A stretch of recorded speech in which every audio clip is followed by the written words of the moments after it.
সময় তাদের সিদ্ধান্তকে সে ফিরিয়ে দিল যে তাদের মোকাবেলা করার সাহস আমাদের, এই ক্ষমতা আমাদের নাই।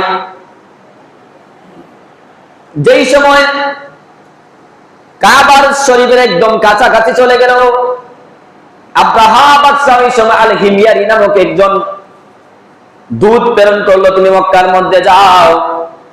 মক্কার মধ্যে যাওয়ার পরে তুমি মক্কার ওই সমস্ত যারা কুরাইশ বংশের আছে, যারা মক্কার একদম আশেপাশে আছে, তাদের মধ্যে যেই ব্যক্তি নেতা, ওই নেতার সাথে কথা বলে ওই নেতাকে তুমি আমার কাছে নিয়ে আসবে এবং তাদেরকে তুমি এই সংবাদ দিবে যে আগামী অমুক দিন আমি কাবা শরীফকে ধ্বংস করার জন্য আমরা রওনা হয়ে যাব।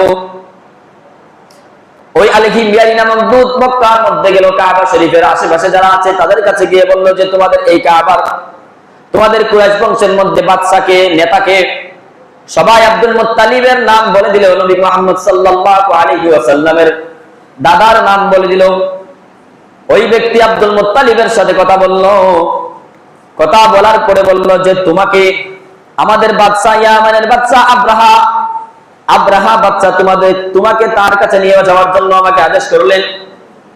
আব্দুল মুত্তালিব বললেন চলো, কোনো সমস্যা নাই, আমি চলে যাই।